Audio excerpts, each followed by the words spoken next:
వక్రతుండ మహాకాయ సూర్యకోటి సమప్రభా నిర్విఘ్నం కురు మే దేవా సర్వకార్యేషు సర్వదా. గురుబ్రహ్మా గురుర్విష్ణు గురుర్దేవో మహేశ్వరః గురుః సాక్షాత్ పరబ్రహ్మ తస్మై శ్రీ గురవే నమః. సంపూర్ణ మాఘపురాణము 16వ అధ్యాయము. విద్యాధర పుత్రిక కథ. రాజా, మాఘమాస స్నాన మహిమను తెలుపు మరి ఒక కథను వినుమని మరలా ఇట్లు పలికెను. పూర్వముక విద్యాధరుడు సంతానము కావాలేనని బ్రహ్మను ఉద్దేశించి గంగా తీరమున తపము చేయుచుండెను. నియమవంతుడై భక్తి శ్రద్ధలతో చిరకాలము తపమాచరించెను. అతడిట్లు చిరకాలము తపము చేయగా బ్రహ్మ సంతుష్టుడైవానికి ప్రత్యక్షమయ్యెను. వరముల నిత్తును కోరుకొమ్మనెను. పుత్రునిమ్మని విద్యాధరుడు బ్రహ్మను కోరెను. అప్పుడు బ్రహ్మ, నాయన, నీకు పుత్ర సంతాన యోగము లేదు, అయినను నీ తపమునకు మెచ్చి పుత్రికను అనుగ్రహించుచున్నానని చెప్పి అంతర్ధానమునందెను. తరువాత విద్యాధరునకు పుత్రిక కలిగెను. ఆమె ఉత్తమ లక్షణములు కలిగి ఉండెను. ఆమె పెరిగి పెద్దదయ్యెను. మిక్కిలి సుందరి అయి సద్గుణాన్విత అయి కన్నవారికిని తనను చూచిన వారికిని సంతోషమును కలిగించుచుండెను. విద్యాధరుడును ఆనందమును కలిగించు ఈమెను ఎవరికో ఇచ్చి అత్తవారింటికి పంపజాలను. వివాహము చేసినను అల్లుని కూడా నా ఇంటనే ఉంచుకొందునని నిశ్చయించుకొనెను. ఒకనాడొక రాక్షసుడు ఆమెను చూచెను. ఆ రాక్షసుడు దేవీ భక్తుడు. ఎన్నియో దివ్యశక్తులను సంపాదించెను. కోరిన రూపము ధరింపగల శక్తిని కూడా సంపాదించెను. ఆ రాక్షసుడు విద్యాధర పుత్రికను చూచినంతనే ఆమెపై మరలు కొనెను. ఆమెనెట్లయినా వివాహము చేసుకొనవలెనని తలచెను. ఆ రాక్షసుడు మిక్కిలి శక్తిమంతుడు. శివుని తపముచే మెప్పించి శివుని శూలమును కోరి పొందెను. శివుడును వానికి శూలమునిచ్చును. ఓయి, ఇది నీ శత్రువునకు అధీనమైనచో నీవు మరణింతువని చెప్పి ఇచ్చెను.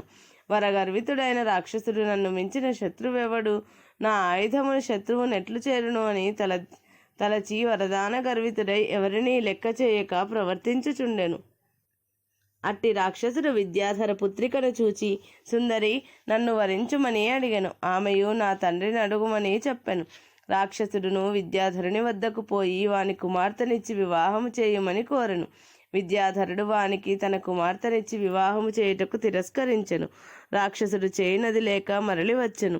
విద్యాధర పుత్రికను హరించి సురక్షితముగా సముద్రము కిందనున్న తన ఇంట నుంచెను. శుభముహూర్తమున ఆమెను వివాహమాడదలచెను. విద్యాధరుడును తన పుత్రిక ఏమైనదో అని విచారించుచుండెను. ఆ రాక్షసుడు బ్రహ్మ వద్దకు పోయి తన వివాహమునకు మంచి ముహూర్తమును చెప్పమని అడుగగా, బ్రహ్మ 8 మాసముల తరువాత మంచి శుభముహూర్తం ఉన్నది, అంతవరకు ఆగుమని చెప్పెను. రాక్షసుడు అందులకు అంగీకరించెను. అతడు విద్యాధర పుత్రికతో, 8 మాసముల తరువాత శుభముహూర్తమున నిన్ను వివాహమాడుదును. ఈ లోపల నిన్నేమియూ బాధింపను. నీవు కోరిన వస్తువులను తెచ్చి ఇత్తుననగా ఆమె ఏమీ మాటలాడలేదు. రాక్షసుడు మరలా అడుగగా, నాకిప్పుడేమీ ఇయ్యనక్కరలేదు. ప్రతి సోమవారము సాయంకాలమున శివుని దర్శించు వ్రతం ఉన్నది. దర్శించి పూజించుటకు శివలింగం ఎచటనున్నదో చూపుమని అడిగాను. ఆ రాక్షసుడు పాతాళములో ఉన్న హాటకేశ్వరుణ్ణి చూపెను. విద్యాధర పుత్రికయు రాక్షసుని అనుమతితో శివ సందర్శనమునకై ప్రతి సోమవారము పాతాళమునకు పోయి వచ్చుచుండెను. ఒకనాడు ఆమె పాతాళ లోకమునున్న హాటకేశ్వర స్వామిని దర్శింప వెళ్ళెను. అప్పుడచ్చటకు త్రిలోక సంచారియగు నారద మహర్షియు హటకేశ్వరుణ్ణి దర్శింపవచ్చి ఆమెను చూచెను. ఆశ్చర్యపడి, అమ్మాయి, నీవిచటనున్నావేమని అడిగాను. ఆమెయు తన వృత్తాంతమును చెప్పెను. రాక్షసుడు తనను సముద్రము క్రిందనున్న గృహమున నిర్బంధించననియూ చెప్పెను. నారదుడు ఆమె చెప్పినదంతయును వినెను. అమ్మాయి, భయపడకుము. విష్ణు భక్తుడై నీ భర్తయగు వానిని నీ వద్దకు పంపుదును. అతడే నీ భర్త. విచారింపకుము. నా మాటను నమ్ముము. నీకొక ఉపాయమును చెప్పెదను, వినుము. ఇచ్చట శివునకెదురుగా మానస సరోవరము కలదు. మాఘమాసమున నీవి సరస్సు స్నానమాచరింపుము. గంధ పుష్పాదులతో శ్రీమన్నారాయణుణ్ణి పూజించి ప్రదక్షిణ నమస్కారములను చేయుము. మాఘమాసమంతయు ఇట్లు చేయుము. ఇట్లు చేసిన వారు కోరినది లభించును. శ్రీమన్నారాయణుడు నిన్ను కాపాడును. మాఘ స్నానము పూజాధికము సత్ఫలమునిచ్చును. నా మాటను నమ్ముమని చెప్పి నారదుడు తన దారిన పోయెను. విద్యాధర పుత్రికయు నారదుని మాటలను మనస్ఫూర్తిగా నమ్మెను. మాఘమాసమంతయు హటకేశ్వరపురం అందున్న మానస సరోవరం వద్దకు వెళ్ళి స్నానము చేసి పూజ మున్నగు వాణిని చేయుచుండెను. నారదుని మాట యథార్థమగుటకై ఎదురు చూచుచుండెను. మాఘమాసమును వ్రతముతో గడిపెను.